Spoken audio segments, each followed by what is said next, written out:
I'm Sheree Marris. I'm here with Paul Hamer. So what is it about King George whiting? Because most people actually start their recreational fishing journey on King George whiting.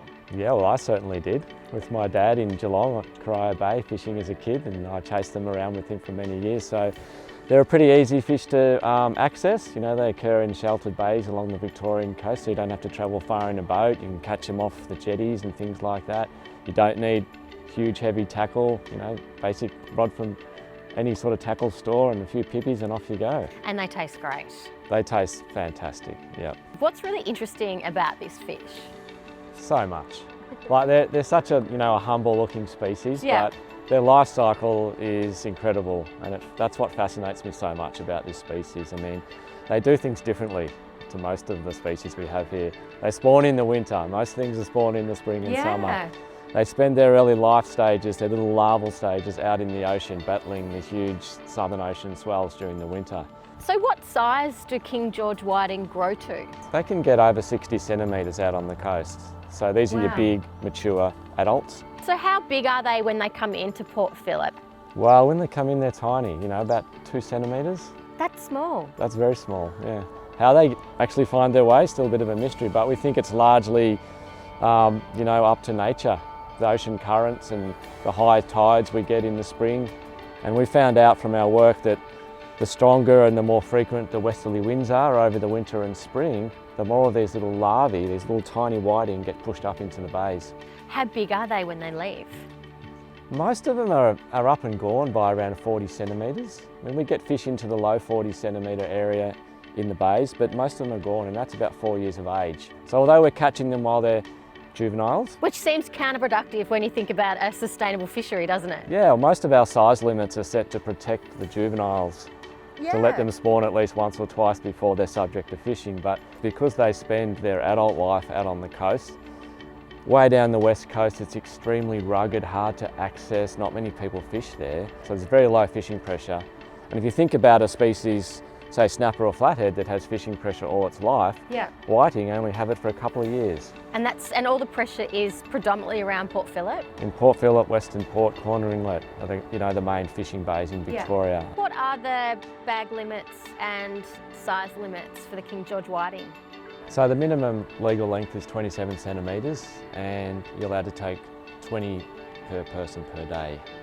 The reason why we have these bag limits and size limits is we want to allow enough of these whiting to escape out into the ocean. Yep. And once they're out there, they're pretty well not fished very heavily. So, you know, if those 10 fish you don't catch because 10's enough, they go out and they spawn and they create the babies for the next lot of fish.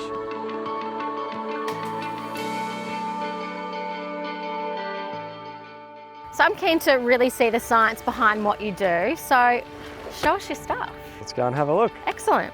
So there's the research element, then there's the monitoring, and that then informs catch limits and things like that. Is that how the process works? Yeah, exactly. When we first start out, you know, we know very little about what makes a species tick, how vulnerable it is to fishing pressure, etc. So we target a lot of our research in the early days on understanding the basic biology, understanding the habitat requirements and the environmental influences. And once we understand that, we can start implementing monitoring.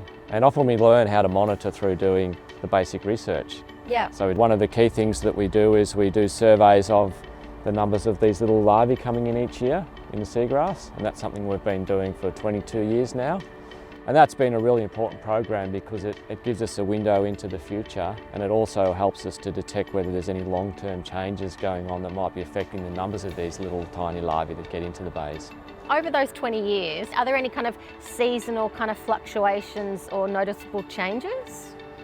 We see lots of variation. That's one of the key things. Some years we get lots, some years we don't. But if we look at the longer history of information we get, so from catch records from the commercial industry going back to 1978, etc., we see 10-year cycles.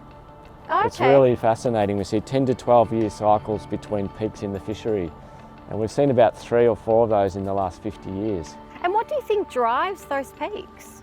We've looked at the environmental drivers of those, and they tend to match up with cycles in those zonal westerly winds. And I always know when it's going to be a good year before I go out and monitor, because how many days I've had to rake up the leaves off my back lawn through July, August. That's your scientific tool. That's my index, and it tells me, yep, I'm expecting lots of little larvae out there this year. That's fantastic. And so how is all of this funded? Through various sources. The Recreational Fishing Licence Trust in Victoria has funded quite a lot of work over the years. So when I get my recreational fishing licence, I can be confident that's actually going back into a fishery that I kind of love and will use. Yeah, yep. Any money that comes out of the Recreational Licence Trust into research is all about understanding the species so we can manage it better and make it more sustainable. And what would people be really surprised to learn about them? Because they're out on the coast and they are subject to these currents, they get to a certain point in their development and they don't want to get any bigger because then they might become too obvious to predators. Okay. They want to stay small and glassy clear Yeah. so that nothing can see them.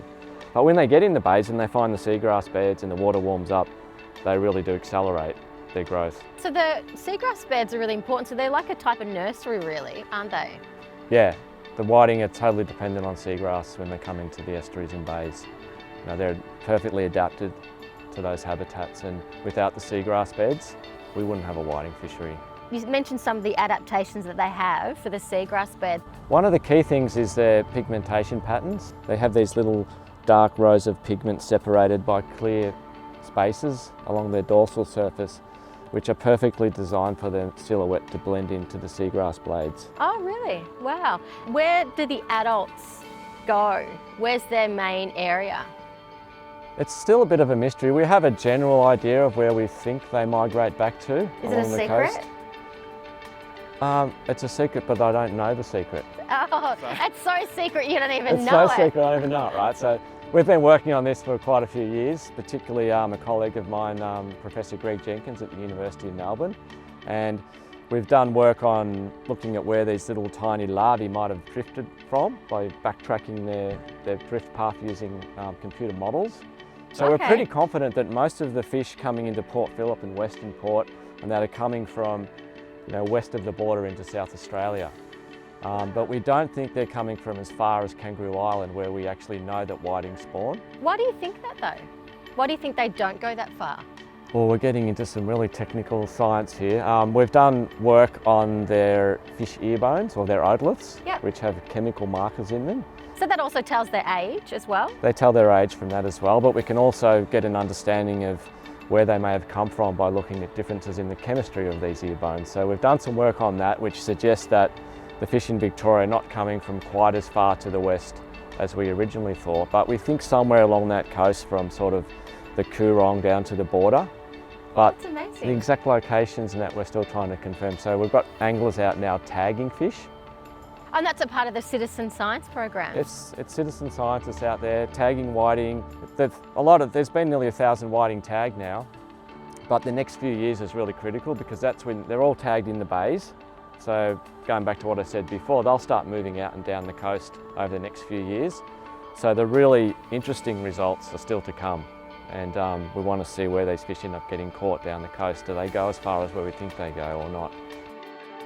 I've had such an incredible time learning about these fish, which I didn't know were so fascinating, and the research that goes behind making sure that we have a sustainable fishery here. So thank you, but I think now we should probably put them back. So maybe in 4 years' time, they could be a nice feed for someone or potentially inspire a future young Paul to study science. Yeah, I think given the long journey they've been on, we should let them go.